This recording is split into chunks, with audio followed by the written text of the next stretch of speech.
this video, I'm going to show you how to mount our rear-facing picatinny on the Diana Airbug, Chaser, and Bandit so that you can mount our poor man side folder on those air guns.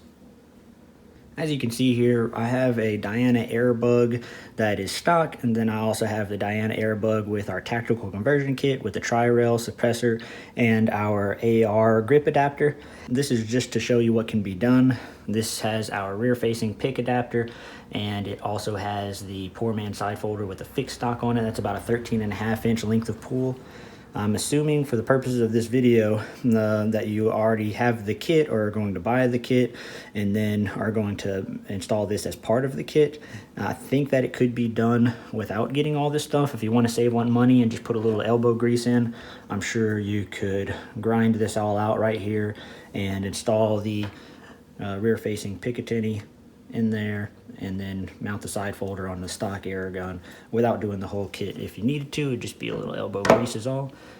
And same thing for the Diana Chaser stock. This might be a little tougher. It'd be in some pretty tough, maybe nylon plastic or something like that. You would have to do the same thing here where you grind this all out to make room for the rear pick. The poor man side folder comes in multiple options. There's a fixed stock version. There's also the adjustable stock version. The one that I have mounted on the Airbug here is our fixed stock. You can get them left folding or right folding. One problem with the left folder on these air guns is the bolt on the left side right here, the bolt handle. Whenever you fold it, it hits right up against the bolt handle like that. So something to note. You can lift the bolt up and get it out of the way, but I know that's not ideal, and we already have a few different versions to keep up with, and I don't want to have any more. But you can also get the right side folder and it would take care of that issue. So I have the left side folder here just to show you what it would look like. And of course, these are reversible as well. The reason I had to extend the pick out so far was because the bolt comes back like that, and in order to make room for you to be able to cock it, I had to extend it out like that. But it worked out pretty nicely though, because it doesn't stick out too far beyond the grip there, and that was my goal, to keep it from sticking out beyond it, but we're just sticking out just a little bit in order to clear the bolt there. I could have brought it down, but the further down you bring this, the more likely it is going to be to dig into your hand right here, so we don't want that either.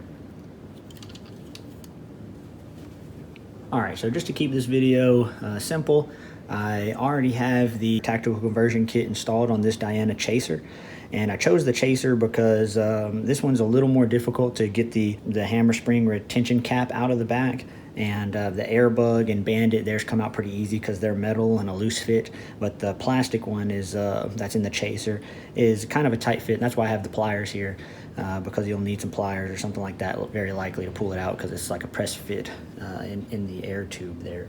So the first thing to be done is to remove this cap here, and there's just one screw that goes through the grip adapter and into the breech, and that needs to be removed in order to get that cap out. It's the only thing holding it in that, and it's like I said, a nice tight fit.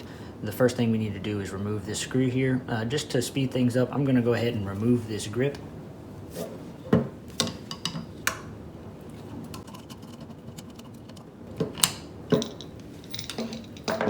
Now, you don't necessarily have to remove the grip. You could always just get a small Allen wrench and work this screw out little by little, but it's a little tedious, and for the purpose of the video, just to speed things up, we'll take that grip off and get it out of the way. Now, next thing will be to remove this screw. This takes a 2.5 millimeter Allen. So now that screw, it has come all the way out of the breech. Now it can just be pulled out by hand.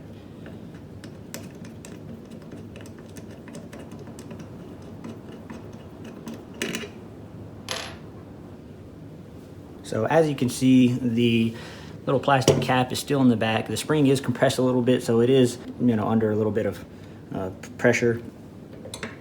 it's still not enough to get the cap out, so you have to put some pliers on it like so.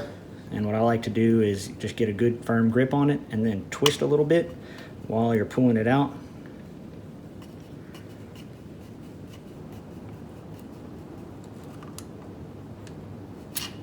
Like so. So I'll go ahead and set that aside, don't need it.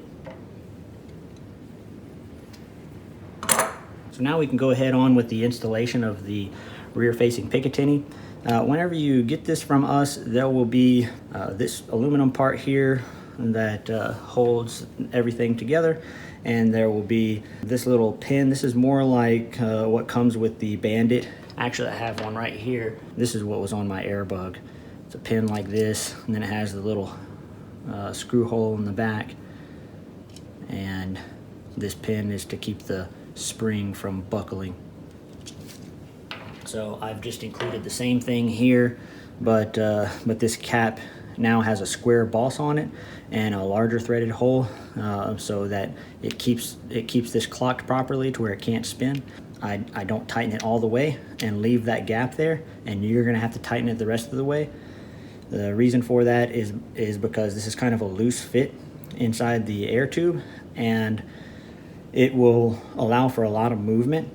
And in order to take out that play, the last thing you'll do is tighten up this screw here, and it'll kind of pull on the screw that goes through the air tube into the breech, and that'll tighten everything up, as I'll demonstrate in just a minute.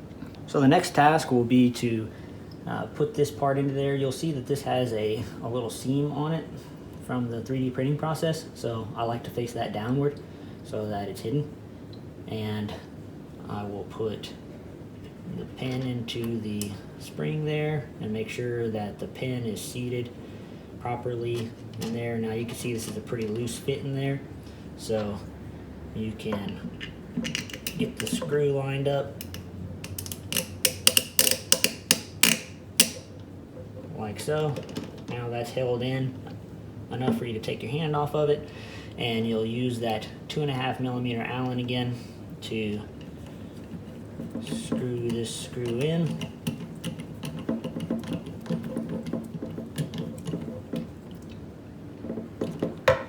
That nice and tight. It is a steel screw going into aluminum, so just be careful not to strip that out. If you over tighten it, you can do that for sure. Another thing, now you can see that there's still a lot of play here, so the next step would be to tighten up this screw so that it can pull on the aluminum cap in there and tighten everything up. So the Allen wrench you'll need for this screw is a 3/32. I know that everything on here is metric, and it would have been better for me to go with like a 2.5 millimeter and a M3, but unfortunately I just went with the same thread pattern that I was using for the Crossman guns, and that was a small oversight on my part, and ordered all the parts, and that's what we're stuck with now. So sorry about that. It'll be a 3/32 Allen, and you'll just tighten up this stainless steel screw.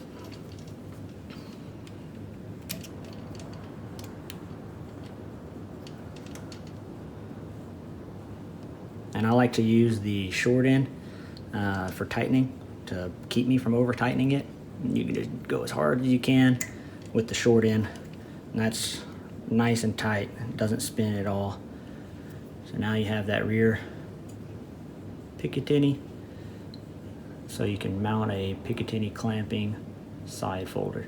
I'll go ahead and put the grip back on, and then we'll get to that part. These square nuts, I've recently changed these. This is an older one. I recently changed these to where the square nut fits more loosely in here, and I know that's a pain for some people, but I think that making it a really tight fit was leading to this cracking right here when they're over tightened. So I loosened up the fit there, so these can fall out a lot more easily now. So now you're just gonna have to use gravity to keep the square nut in. So you'd keep it oriented like so, to where gravity's pulling down on it while you are installing the grip. That's going to be kind of, it's going to make it to where you can't see, so I'll demonstrate it this way right here with the one that's held in there tightly. So go ahead and put that in there like so, believe this is a 3mm Allen.